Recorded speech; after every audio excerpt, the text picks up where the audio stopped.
sparkle in your eyes. I feel the warmth of your skin.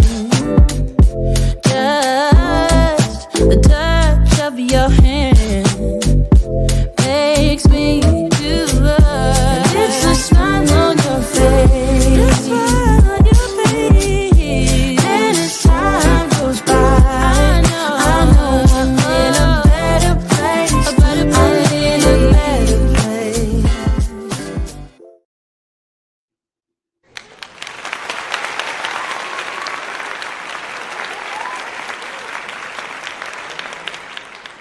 Hey, welcome to Put It Up. Fabulous guest.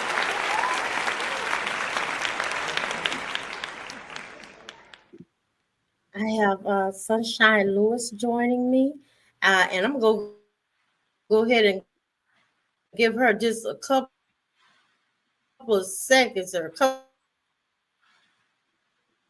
of minutes to introduce herself a little bit more about herself. Go ahead, Sunshine. Okay. Well, my name is You're on Sunshine mute. Lewis.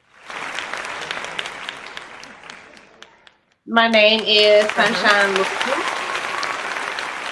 And I am a mother, I am a nurse, I'm an instructor, I'm an author, a motivational speaker, event planner, and host. I have a multitude of hats, but most importantly, what I'm focusing on right now is just being a mental health advocate and mentor, as well as an author, delving into the conversations about mental health and hopefully getting more people to dive deeper into their mental health and focus more on themselves and how to come out of that childhood trauma and get to the age in which they are at the current stage. All right. All right. Well,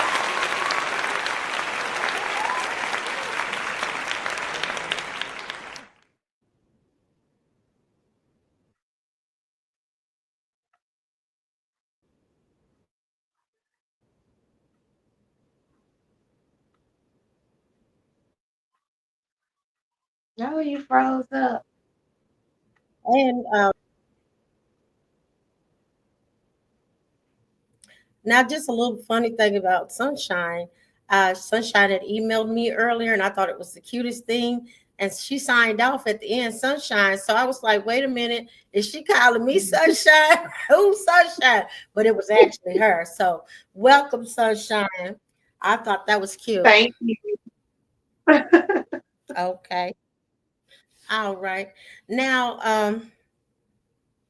I wanted to say, first of all, let's go ahead and do a check. Let's go ahead and do a emotion check. You spoke of this check, Mm-hmm. and then I'm going to go ahead and switch my server as well. So, how do you feel from 1 to 10? What is your emotion? Or where is it Right at? now, I'm at I would say probably a 8. And that's only because I've been doing a lot of traveling. So my exhaustion is I'm a little exhausted. But outside of that, I feel pretty good. So I think I would rate it about an 8. If I wasn't exhausted right now, I would say a 10. But definitely exhausted from all the fun we had this weekend and the driving. So therefore, I would put it at an 8. Okay. And I can. Oh, so an 8 is being like exhausted, tired, um, and rather than like a 1, I guess I should have been okay. So I would be more in the middle because I'm still kind of tired too, and I wasn't feeling that well for the last 24 hours. I'm feeling better today. So Good. I would say the same because I also traveled this weekend and I had a graduation, I had a new baby, I had a so we had a lot of celebrations. And then I joined some family friends for a funeral, a homegoing. So I did a lot of different ceremonies. And Yeah, and that's a lot of ironically, different they emotions. all when I was thinking about it, that's right. That's right. And so when I thought about it, I thought it was like the end. Each one is an end and a beginning. Yep. Like the graduation is an end and a Mhm. beginning. The Yep. birth, an end and a beginning, and then Yep. the homegoing, an end and a beginning. So I was like, each thing that I'm celebrating is ending something and beginning something. Yep. And so that was interesting to me just to kind of think about that because I was like, wow, all of these different ceremonies and different things going on. And then drove through the storm to get back here Wow. yesterday. So Wow. yeah, yeah, When because I while had you were saying, now I didn't drive as far as you, yeah, huh? while you were saying that, I in my mind I kept thinking about the dash when you were talking about how each one of them has the beginning and the end. I always tell people when you think about, life and death, you have a beginning date and you have an end date. And so the only thing that's different between us all is that dash in the middle. And our whole journey is summed up by that dash. So everything has a beginning and an end. I always just think about that dash in the middle is the journey that we're on. It's from pre-K to high school, from birth to death, That's from conception to delivery. So everything is a dash, and what's done in between that dash is very important. yeah,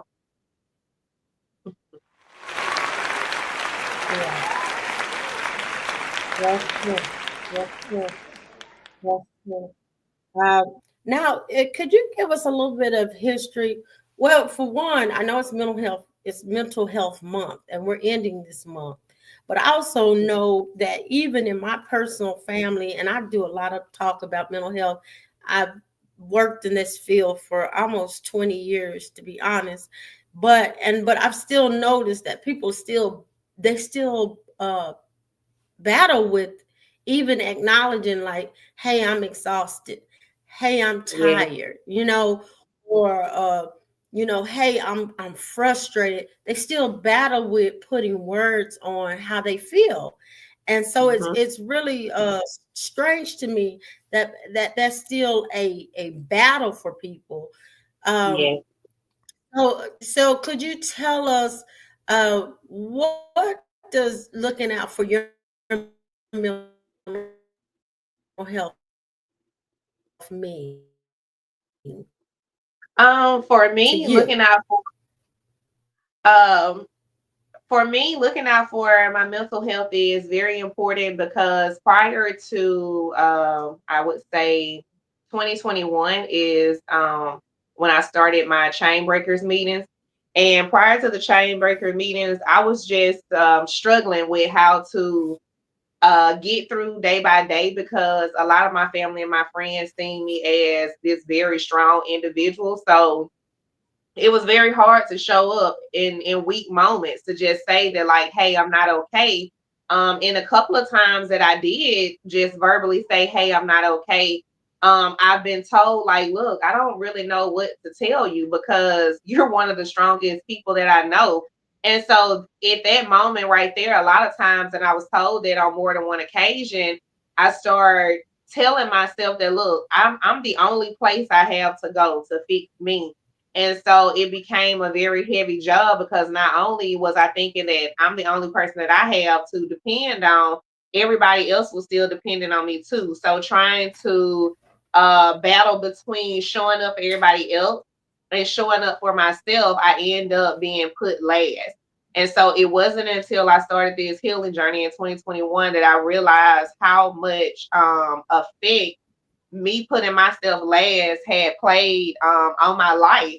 And so therefore this last past 4 years has been a journey to catch back up with who I am currently, from the place in which I was. So at this point in time now, because I've experienced what peace feels like, it feels so good until I'm not willing to sacrifice it. I'm not willing to sacrifice it for a friendship. I'm not willing to sacrifice it for a relationship. I'm not willing to sacrifice it for a job. So I had to get to that place where what I was searching for, which was peace, I found it. And when I found it, it felt so good.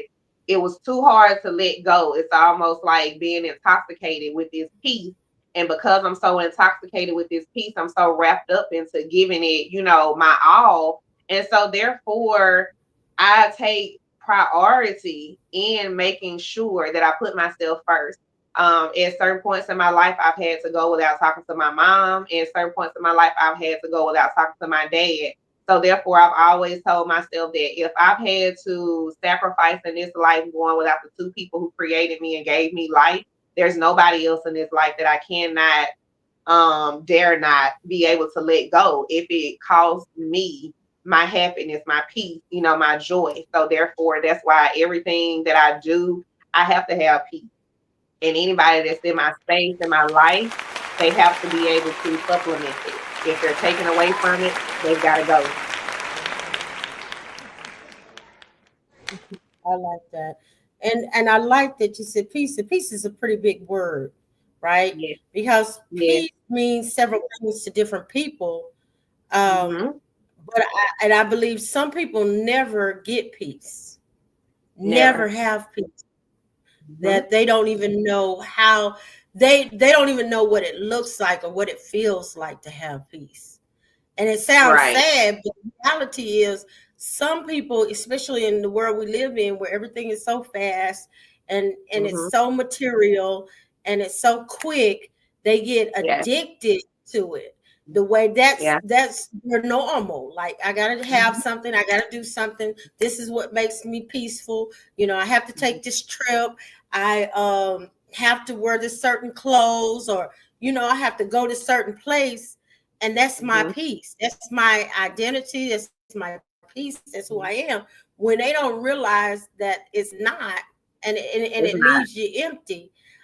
It So I does. like that you brought peace into it, but I also like that you talked about boundaries. You didn't say the word boundary, but that's what I Mm-hmm. heard. If you say, "Hey, it was a time that I didn't, deal with my mom, my dad, because I wanted my peace. I wanted that boundary to separate, where that it was getting rough at, or Yes. there was some type of abrasiveness or Mm-hmm. some roughness that I didn't want to experience.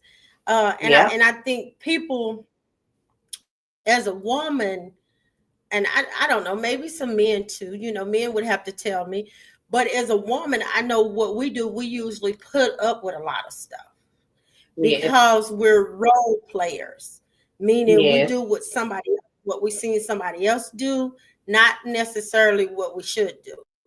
Does that make Yes. sense? Like Yes. That's I'm gonna very do much. what mama did. Yeah.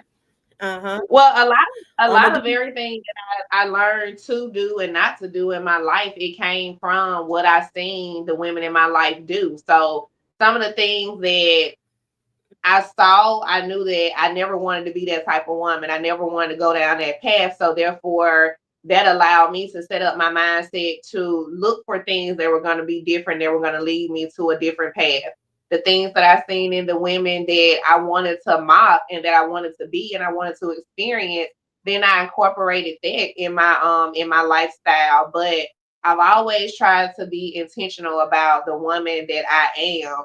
It's just that at certain point in times in my life, because so many people see me as this strong person, I did not want to fail them in that thought. I didn't want to show up weak because I didn't want to give them um for a second like a false narrative of, oh, I thought you were strong, but you're not. I just wanted to keep showing up like, you know what, I am. I am able to take this, but in the midst of thinking that, I took things that I should not have taken. I stayed longer than I should have stayed. I talked about things that I should not have talked about. I didn't talk about things that I should have talked about.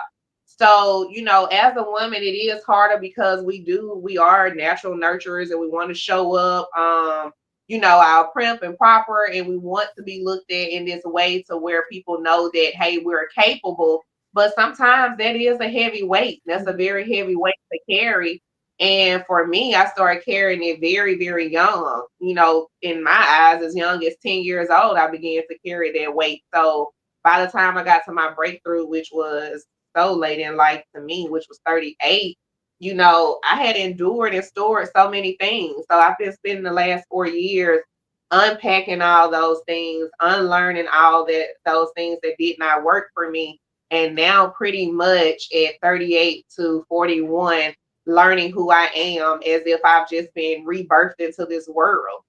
So it's been an amazing journey though, to be honest. I would not trade it for the world. Sometimes I want to kick myself in the butt because I'm like, oh, I wish I would have discovered this long time ago. It would have saved me heartache, would have saved me tears, it would have saved me so many things had I been able to acknowledge these things, so long ago. But God's timing is everything. So I literally don't take anything for, granted. I don't regret anything. I don't regret his timing because I don't know what I would be giving up if I say I regret something that I've gone through. I don't know what part of the woman I am today I would have to now give up to regret that.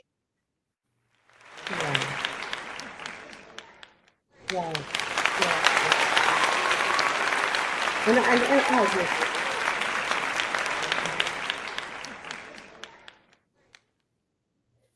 I often tell people, and even myself, I tell myself this as well.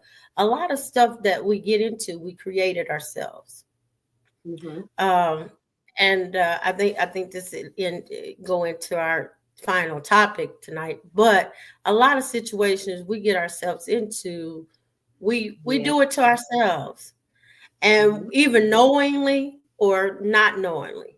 So Yes. creating a pattern that we've already seen someone else do, like I said, role playing, maybe what we see mama do, auntie do, grandmama do, whoever Yeah. who we were watching, and we were like, okay, we want to be like that person. And we took all of these negative deals from them as well, and we role Yeah. played them. So then we Yeah. we we created, some of the violent relationships, or some of the uneven relationships, some of the enabling, some of the things that we did. We had a part in it, and Yeah. even with our families, we created it. If there was poor boundaries, we kind of let those poor boundaries. We set it up for that, and then Exactly. then what we got, I know what I got angry about it, and I had to figure out, you created it. You were the creator of all of these things. You were the creator of where you're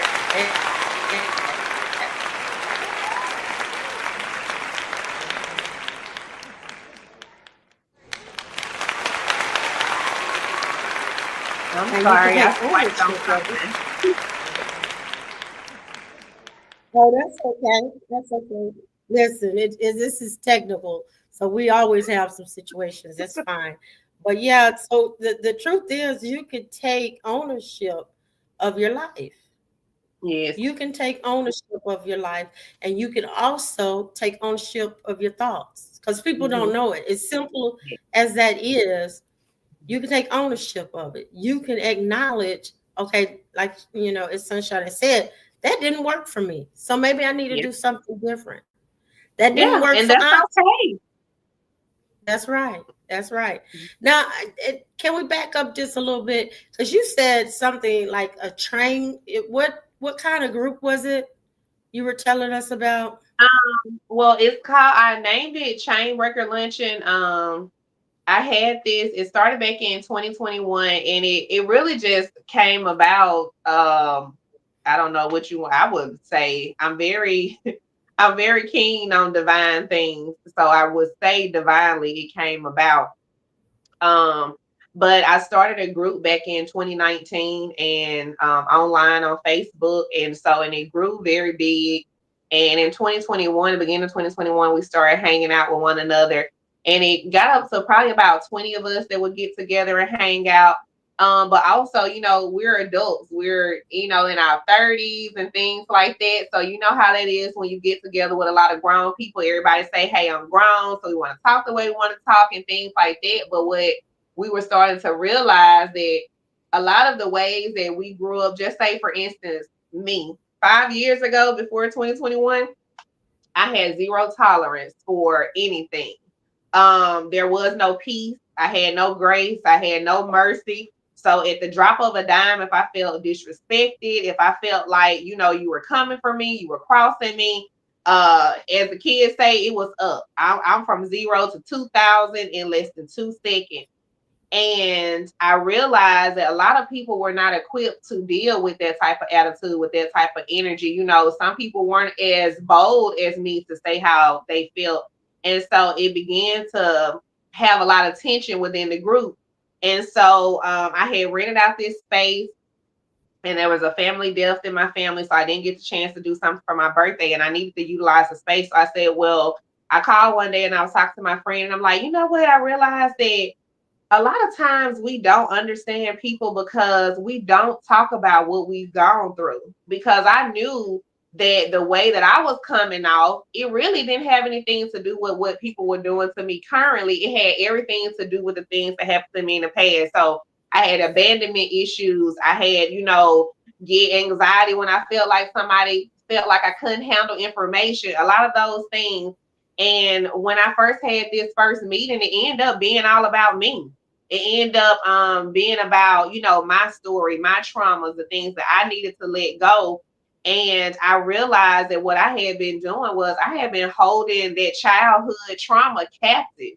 I had completely wiped away the looks of who I was as a child. I had became this black silhouette with pigtails that I could not identify, but I knew that I carried it every day because visually in my spirit, I could see her. I could see her walking and talking with me every day. And I knew that she wasn't happy. And that made me sad because I knew that this little girl I was seeing in my mind, she was a part of me. And I did not know how to help her. I did not know how to set her free until we had that meeting. And it was just like that day, it was almost like, she just screamed and like, I'm here. I need you to hear me. I need you to see me. I need you to save me. I need to get out of this space. And so that's where the chain breaker luncheon started. And after that first one, it really was so powerful. I remember my stepmom telling me, you can't stop here. Like this is something you need to keep moving forward. And I've been doing that since 2021. And I've done it where I've not known, hey, if one person gonna show up, 20 people gonna show up, but I've just been consistent with it because when I tried to give up, God told me you got to keep showing up. I don't care if anybody else shows up, you got to show up because that's your assignment. And I ran for it. I ran from it for a long time, not even knowing that I needed that to get right here to this day, to even be able to sit down and communicate with you about mental health, about my books and everything.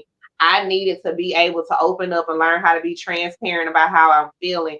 I needed to be able to be responsible and accountable for the things that I was feeling. And like you said, take accountability for the parts I played in the mishaps in my life. And so a lot of people get stuck in healing because they don't want to step on that step where it requires them to take accountability, because it's easy to blame all of your emotions on someone else. It's easy to blame your downfalls on someone else. It's easy to say, I can't get out of this pit because of someone else. But then I realized, look at how much control we are giving to somebody else. And I did not like the way that felt. I did not like the way that looked. And I absolutely refuse to sit here and give power to another human being that God created just like me. I refuse. And that's how I came to that place. I'm telling you, I had got down so low one day and I was due to do a chain breaker lunch. And I was having these chain breaker lunches in my hometown. So you're talking about I was driving 2 hours away to host these chain breakers lunches. We were feeding them for free. It was a free event, everything. So I was always exhausted, always leaving the event feeling completely drained. And I remember one morning I woke up and I really wasn't in the spirit to do it. I felt let down. I felt disappointed. And I heard God laugh at me. And when he laughed at me, I sat up on the couch and he said, Shine, you want to know why I keep allowing people to break your heart? He said, because you keep putting your expectations in people and not me. And it made so much sense. Why would I expect my mom to do more than God? Why would I expect my dad to do more than God? Why would I expect my children to know me more than God? Why would I expect people to love me more than God? Then I realized I only got to go to one person. I only have to go to one person and lay my soul down on the line. And he will send everybody else that he needs to be in alignment with me to fulfill all of my purposes. And that's what he has been doing ever since that day. I sat up on the side of that couch and he told me to stop putting my expectations in man and only put them in him. Yeah. I like that. I like that because I made a conscious choice to not expect anything out of anyone. And Mm-hmm. I did that because of that. Because a lot of times it's not that that person's not giving you Mm-hmm. what you want or what you need, is that sometimes they're not able to, and sometimes it's because you expect them to do something that they never even thought they were going to do. Yes. They may have never wanted to do that for you, but because you Mm-hmm. expected it, and of course, like you said, it's a letdown. So that was one of the things that I always said, that I just don't expect anything, Yeah. and Yeah. that way, whatever I get, I'm happy with it, It's a right? bond. Yeah, Yeah. it's a plus. It's the cherry Yeah. on top because I didn't even Mhm. expect that. The other, yeah, right, and the other part you said. The expecting part, and then not only not expecting, but what I thought about is, sometimes when I have doubt,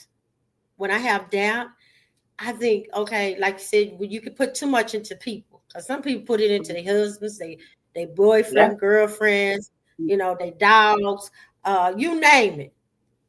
But Mm-hmm. one thing about it, that's the expectation you have on those things, those people. But the other thing is when you don't trust, Yes. all I gotta do, like you said, trust one person, one Mm-hmm. thing. So all I gotta do is trust God. And when I'm That's it. doubting, I often think of it this way, because I'm like, okay, you're doubting, so you don't even trust him. Yeah. So Mm-hmm. I have to trust. I have to trust my creator. So Mm-hmm. I can see where you're going with that, because I convict myself on that. Because when I get to Yeah. thinking, because I'm human, I think Mm-hmm. I don't know what it looked like. I don't know how it's gonna Yeah. be. I don't know where we're going with it. And then I think about it, I sit there, but wait a minute, you don't even trust the creator. Now look how You hear pitiful. me? Right, and he created you, and he Yeah. already told you what you're gonna do, and he already made provisions, and he's done it time and time. But right now you stuck because you're continually thinking about, and then even if I have to think about how other people take me, because some people, they're not with me. That's fine, Yeah. but the thing is, some people are, and Yeah.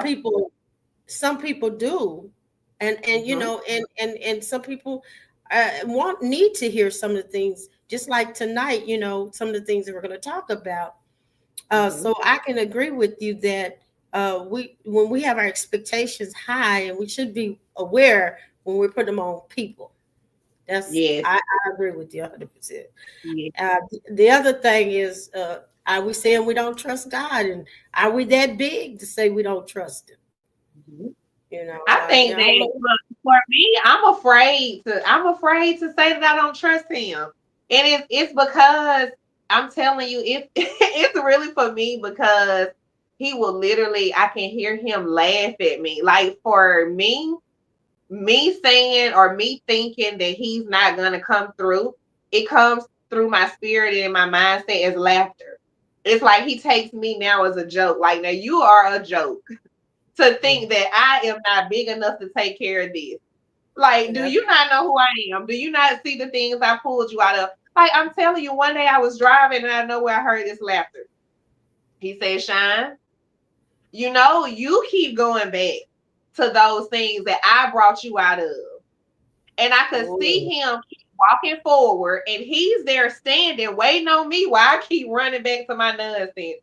And then when oh, I get too overwhelmed, I'm, oh God, come on and help me. And now here he goes shaking his head. Come on, girl, because I told you this one for right. you. Come on up here. So I feel like him laughing at me, it made me feel comfortable having a friendship with him. It made me feel more than just his daughter. It made me feel like his friend. He's my confidant. He's not gonna lie to me. He's gonna tell me the right thing. He's gonna protect me. And so when I started looking at it like that, I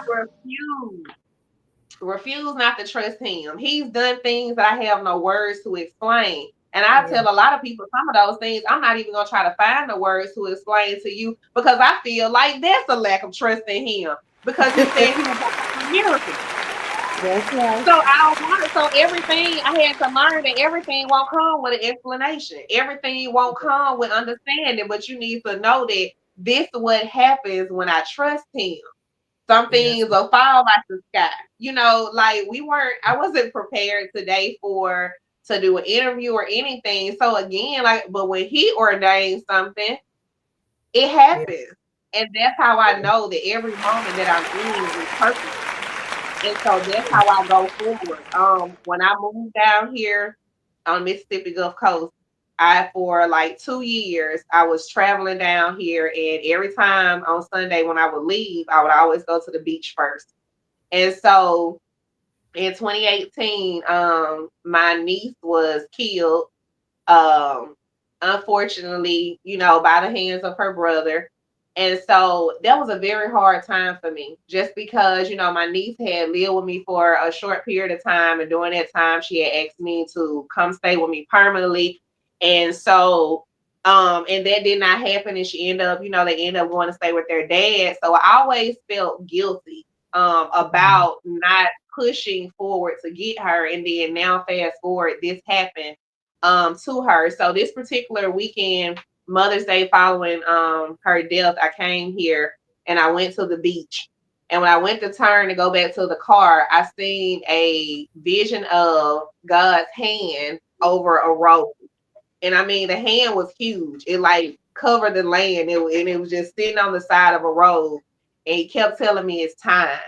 And that was Sunday. Monday, when I went back to work, I walked in my boss office and I said, it's time. I'm leaving. I need to go. And she thought I was leaving to go to another job. And I'm like, no, I need to leave this city. And I filled out an application that Monday. I got called for that job that Wednesday.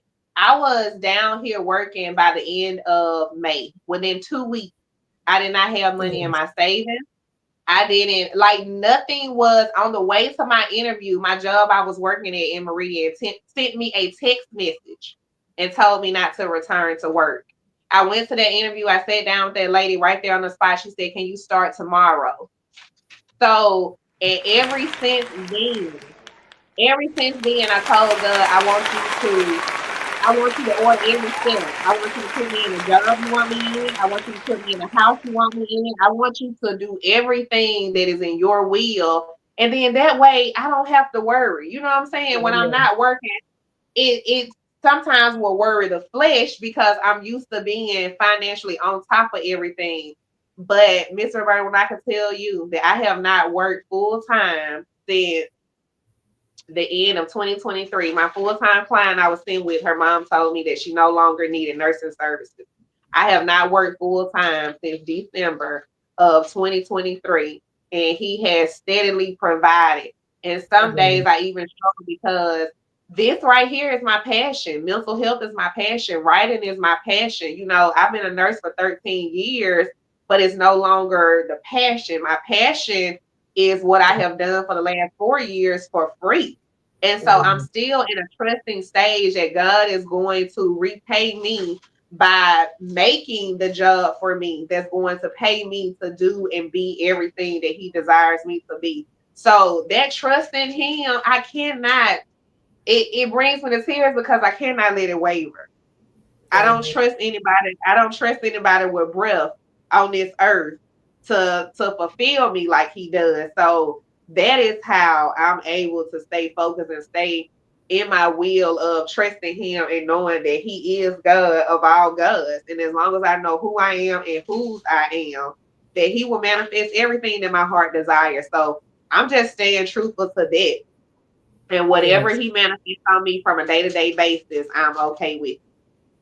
Yes. Yes. And I'm gonna agree with you. I'm gonna agree with you that he will. He'll do all Mhm. things. Yeah. And then I see made a post today. It said your purpose in life is a thing that you don't mind doing for free. That's the word. Mhm. That's right. That's right. It Yep. is. It's something that you don't mind doing for free. You know, Yep. that's 100% true. And it's something that no matter how many ways you try to get around it, you still get right back to it. You Yep. know, so you might try to skirt around it a little bit, but you get right back to it, right? Because it's He's like, so no, yeah, you're supposed to be yeah. right here. You're not supposed to be over there. Get back over here. And so you get moved right back where you're supposed to be. Yeah. I like He's gonna bring it right back. Like I said, I tried many of times to stop having the chain breaker lunches. And I remember one day I walked in there and I'm telling you, like I was agitated in my spirit because I did not know why he was choosing me to be um leader over this. And the crazy thing was that it was working. I was having people come in and say, this is working. We need to have this. But I didn't want the responsibility. And I knew it was real when I walked in one day, and in my mind, in my heart, in my spirit, I had already made up my mind. I am not doing this anymore. Like I don't care what these people say, none of that. And my dad walked in and he looked at me and he said, I know what you're thinking, but it's not what you're gonna do. it. Yeah. And I said, you know what? Okay, God, you got me. But now I'm Yeah. so grateful. I'm so grateful. Everything that he took me through, I needed to go through all of those moments to get to where I am now because even back then my group had started working in the community with kids and things like that. And I remember this thought getting in my mind. And I said, my childhood trauma started at 6. So from 6 on up, this is what I'm thinking that what if I'm out here in the community one day and a young shine walks up to me and asks me, what does she need to do to heal? Yeah. I don't want to tell her the wrong thing.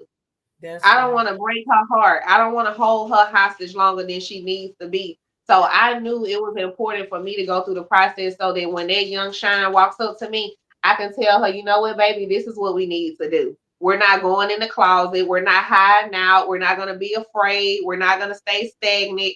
We're going to be free. And so that is when this walk became so important for me. That's when this journey became so important for me. It became so rewarding. And so it's like you don't even think about the money because you're thinking about these are spirits that money Yeah. can't even buy. These things, Yeah. these things are priceless. So therefore, it's been a rewarding journey, I must say. And I'm so grateful again for everything that I've gone through, not only in the last 4 years, but my entire life. Because the things that broke me taught me how to build myself up. The people that left me taught me how to walk on my journey alone. So Right. everything that I have endured has taught me something. And I realized it was just about looking at things and finding a positive instead of the negative because we can do that. And we have the right and the choice to look at whatever we choose to look at in the situation. Yeah. Now, and I agree with that. Now let's go to the meetup tonight, because it Mhm. was actually one. A little bit about me. I was a single parent. I raised 4 children. I took on an extra child, so 5. My children say, Mama, you must have been crazy, right? And but I really just know that God had me in His hand during that time as a single parent as well as my children. So he coordinated that. And Mhm. so when I heard mama's babies, I always thought about that. I always thought, they used to say mama's baby, daddy's maybe. Mhm. And then not until I lived that story myself did I Mhm. realize how traumatizing that is. not Yes. just for me as the single mom, but also for my children. Because my Yes. children wanted that relationship with their father just Mhm. as well. You know, mama, you know, I was there, but they wanted both parties to be there to egg them on and to lead, you know, cheerlead for them throughout their life. So I Yes. realized, you know, that's very traumatizing, and it says so general, but it's very hurtful. So would you go Mhm. ahead and let us know more about where you were coming from with that story? Okay. Well, with mama's babies, again, a part of that concept and perception did play a part in me writing this, and it did start out as a poem. Um, but also I thought about it just like as you said, people always say mama's baby's daddy's maybe. And so therefore a lot of times kids are trapped within whatever the mom endures. And a lot of times that's like you said, it's a hurtful situation because as a single mother, and so have I, been raising my kids as a single mom. I think about the nights that you cry to yourself because it's so hard. But at the same time, these things are the things that your kids are either seeing or not seeing, hearing or not hearing, that is also building their perception of life and what goes on in life and how I handle these situations. So when I wrote Mama's Babies, actually what I was thinking about was from a childhood trauma standpoint, because generational curses are real and they continuously repeat themselves. And then I find myself witnessing where I've sat here and witnessed a friend of mine's complain very heavily about what she went through as a child, but yet in the same sense, once we've gotten off of her, she goes and literally state her relationship with her children, and it's the same. And I realized that she wasn't even able to see that the abuse and stuff like that that she took from her mom, she was inflicting on her own child. And so therefore what she was crying about was something she was inflicting on her children that very well much so can go on into their children. So my book, Mama's Baby, is pretty much allowing children to speak from a standpoint of what they see growing up and how they internalize it and how they view the world because of it. Because again, through this process, I've heard people who have talked about their childhood trauma of being molested and nobody knows about it. Family member touching them inappropriately and nobody knows about it. Uh, I've had friends. I know a friend of mine. We went out, one day, and I was taking her home, and we stopped at a store. She stayed like on the outskirts of the city, and so when we got to the store, there were some guys there that she knew, and she said they stayed out, near her. So she was like, "I'll just catch a ride out with them." Because it was a long, probably about 15 minutes, dark road, would have been just me coming back. And I just kept asking her, "Are you sure?" She's like, "Yeah, yeah, yeah. I know them. I know them." And I never forget that Monday when we got to school, she told me on the way to them taking her home, they pulled over and they all sexually assaulted her. And and I remember feeling so bad that I did not take her home. I felt like I let her down and I wanted her to do something about it, but she didn't want to do anything about it because she knew them. And she ended up getting pregnant from that situation and went on and had an abortion and everything. And then you fast forward now that you're talking about over 20 some years ago, and this young lady still doesn't have children. Mhm. So, how can she not think about that situation constantly? How can that not play a part in, what she's endured, even if she were to, adopt a child? But yet she's very close and knit with, her sister children and things like that. But that I always think about that, when I see her and things like that. And so it's just so many different things, so many stories that I've heard from so many different people that I have met. In particular, this weekend I did a author signing at a bookstore in Panama City, and this guy walked in, and he just flipped open Mama's Baby and he started reading. the first part of it, because I have in there like to the parents and then also to the teenagers, kids and teenagers. And when he started reading it, he said, you know what? This sounds like a book that speaks to people who's dealing with addiction. And so he said, let me go get my wife. And me not thinking too much into it, I'm just like, okay, well, he's just gonna go get his wife, see, hey, if she might want to read the book and he'll buy it. And the lady comes in, and Miss Roberta, I cannot even remember if she opened the book. I don't know if I started talking to her or what, but within 10 seconds, we both were crying. Like, we both were crying because she was like, this is my story. She hadn't even opened up the book and read nothing. But she was like, she said the childhood traumas that I dealt with, they affected me. She told me she just had got out of rehab 73 days ago for her mental health and drug substance. And so just to be in that moment with her, knowing that there's so many kids that have so much to say, but their voice has been silent. I made good money as a nurse, can make great money as a nurse. God told me to go to the schools and stuff. They pay down here in Mississippi, they pay the substitute $75 a day. Yeah. And when I'm nursing, I can make close to $300 a day. Yeah. Okay. He told me to go to the schools. My primary grades that I've substituted, and I've substituted kindergarten all the way up to 6, but my primary grades is 5th and 6th. I was at a school one day and the kids came in and they were really, really rowdy. And I said, you know what? Y'all sit down. I said, I'm going to go around this classroom and I want every one of y'all to tell me what you feel. What's your emotion that you feel on a daily basis? And I never forget, I got to one little girl and she looked up at me and she said, I'm emotionally damaged. Yeah. I will never forget that, because why should a child in the 5th grade even know what that means? Normally, you don't even know how to interpret emotions at 10. But to say that you're emotionally damaged is something very heavy. I had a 2nd grader stand and name off different emotions that she felt. And then at the end, she hollered out and said, because I'm mad that he molested me, but he's blaming me. A 2nd grader. So Mama's Babies, I've been writing it. Like I said, it started out just as a poem. My girlfriend read the poem and she was like, this needs to be a book. And so I just started thinking about how much these kids, I just started thinking about how much we endure as a child. And because we're not able to talk about it, we internalize it and we just make up our own assumptions as to how we are to maneuver through life and be able to, deal with this.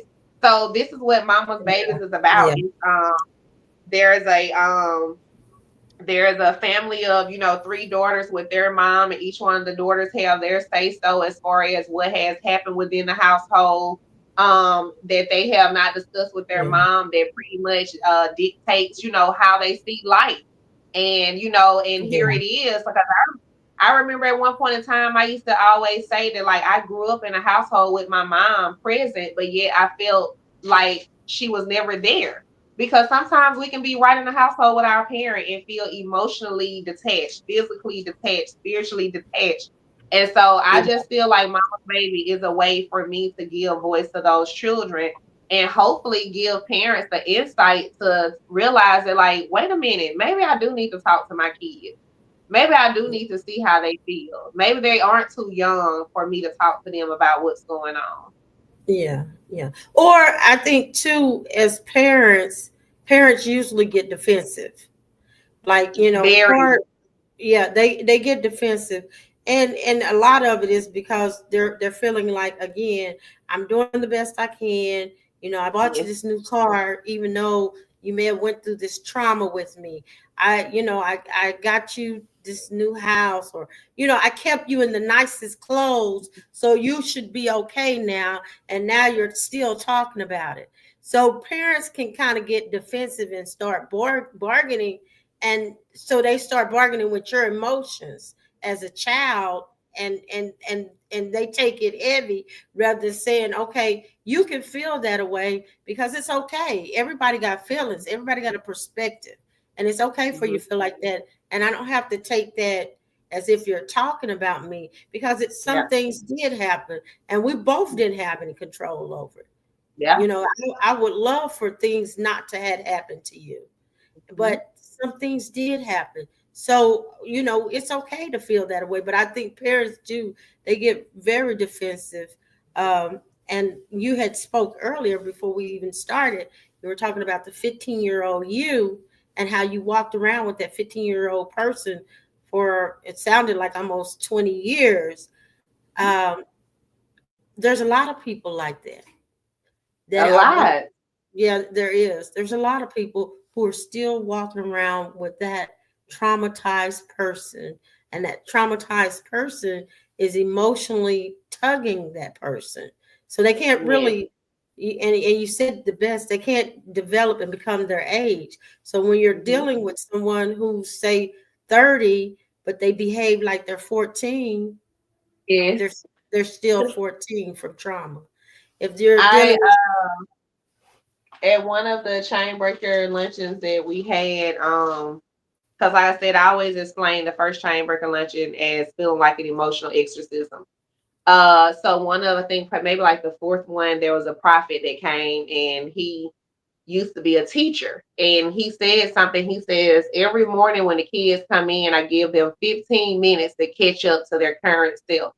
He said, because these kids are coming in from, homes with no light. They're hungry, they're angry, they have all these things going on. He said, so I always give them 15 minutes to catch up to where I need them to be at in this current moment. And he drew this figure on the board. And at that moment, God like turned on the light bulb. And I'm like, that's it. That's how I'm going to explain what we are doing in the chain breaker luncheon. So you Mhm. draw a figure of a larger image, and then you draw a figure of a smaller image inside that larger image. The larger image represents your current age. So at the time that we were doing this, I was 38. The smaller image represent your childhood trauma. Or I always tell people to think back to, if I were to upset you today, what is the youngest age that you'll revert back to? Like, what would be the youngest trauma that you revert back to? For me, it was 6. That feeling of disappointment, of being let down. So I will revert back to 6.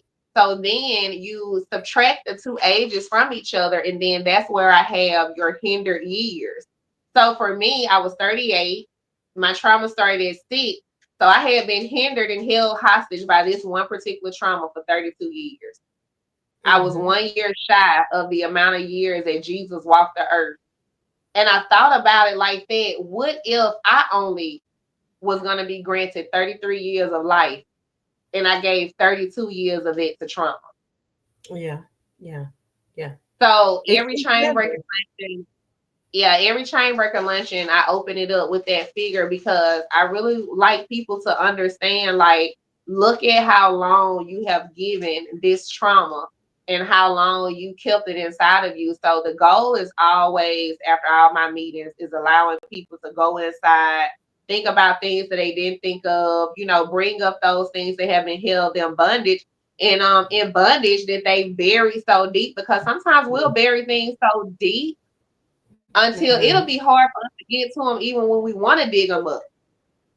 Yeah, It'll be like almost like we went out in our backyard and just started digging holes all the way around. And here we is. We thought we did one hole, but it's almost like, these places where they go and they go digging up somebody backyard and they start finding all these bodies. We got a whole lot of secrets that we dug down so deep to bury. So yeah, another big aspect of my chain breaker luncheon is the house. I tell people, think about themselves as a house. What are you storing up in your house? Is there yeah, space for God to get in? Because a lot of times we got hurt running over everywhere. Just yeah, imagine opening up that door and hurt falling all out of it. You can't even get in there. And so I started telling people, when you're asking God to come into your life, come into your spirit, does he have room? he came. He came not You with know, that. He because came. when There's he no comes room. in, I always think about when he come in, he want to have full access. And so I don't want to have him come in my house, and then when I start showing him around, oh Lord, don't worry about looking over here in the kitchen. I ain't been over there dealt with my hurt over there. Oh no, don't open up that door right there, because that's my divorce and all of that. Oh no, don't go up the stairs, because I got a lot of childhood trauma up there. And so I just imagine him just standing in the foyer saying, you know what, I really wasn't invited into this place.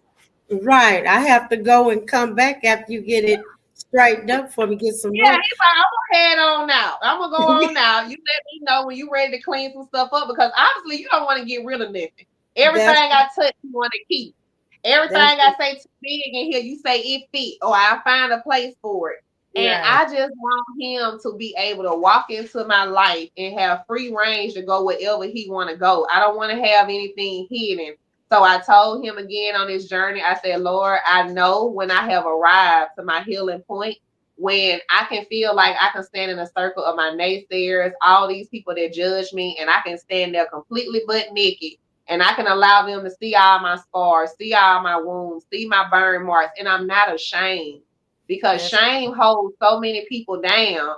I don't ever want to feel shame. I don't ever want to feel bound down by human beings. So therefore, that's very important to me. yes, I agree. It's guilt, shame, and resentment. Those are the Yes, three that hold you hostage.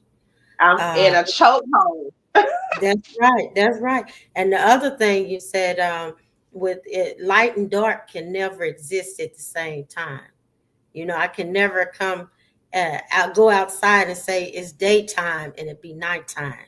If they can't Mhm. exist together, so that's the same way about your home. Your chapel, your personal, your body. It can't exist at the same time, and that's why so many people feel like escaping out of their bodies. That's why Yeah. they're so uncomfortable. And Well, I'm excited. I really enjoyed your conversation. Thank you. Boy, you gave us enough. I'm gonna invite you to come back, because it seemed like we had two or three shows here, because it really did. I really love the mama's babies. I do know there's some generational curses that need to be addressed.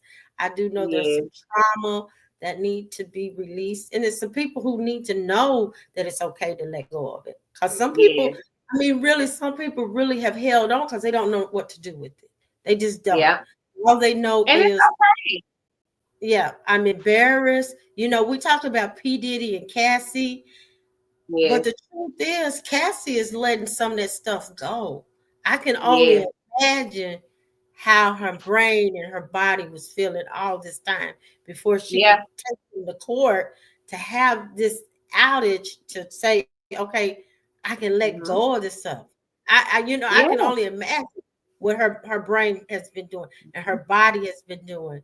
Because like you yeah, said, you start digging holes and you start re-traumatizing yourself. That's really what yes. you do. You really You put do. yourself in more And the other situations. person, yeah, the other person just has power over you. Yeah, And so being able to, again, like how people say forgiving people, a lot of times people don't want to do that because they think it takes away from them. But they don't understand that forgiveness gives so much back to you, that you realize it never was about the other person. I've yeah, always been in control of this situation, because a lot of times when we resent people, they don't know, because we'll get bitter and we'll stop talking. So they never know that we even feel a certain type of way. So letting go, letting God, moving forward, and going deeper is always what I will suggest for any and everyone. yes. And if you need help, as Sunshine has mentioned, her group, find your group. Uh, Yes, find your as they keep saying, find your tribe who you can talk about these things and be find real. your people. Find you a therapist. There's nothing wrong Hmm. with a therapist. Find you a life coach. Find you someone you can talk to who can help you release that child in you that has been frightened all this time and scared and not living who you're supposed to be living. Now, Sunshine, could you tell our audience how to reach you or where they can find you at, how they can find your books? Um, Oh, yes, sure. Well, I have Mama's Babies, and I also have The Sun and the Moon. Mama's Babies and The Sun and the Moon, they're both available on Amazon. They can go to Gumroad if they would like to download it by ebook. Ebook is $9.99. The paperbacks are $14.97, $5 for shipping if you purchase them through me. But again, you can get them on Amazon. Again, Mama's Baby started out as a poetry. So this is a poetry story that speaks on several different characters speaking about what they've gone through and how they've internalized it. And then The Sun and the Moon is actually 26 mini stories talking about 26 different characteristics from Anxious Annie to Zealous Zoe. There's also scriptures in the midst of these stories as well. And the reason why I incorporated scriptures because I always want people to understand that God can find his way in the midst of whatever you're going through. So therefore, please, please, please purchase one or both of my books. Again, if you want a signed copy, you can go through Gumroad or sunshinemlewis.com. You can find me on Facebook, Sunshine Lewis, TikTok, To Be Loved by Shine. Also on Instagram, Sunshine M. Lewis. So I'm on all social media threads as well. Follow me. TikTok, I have motivational videos. Check those out. But for sure, follow me and support my book. And I'm so grateful for you for having me here tonight. Well, thank you for joining us. Again, you can always be welcome. And to our audience tonight, I really appreciate you all logging in, taking time with us. To the individuals that are listening going forward, just logging in, just trying to check out some of the podcasts.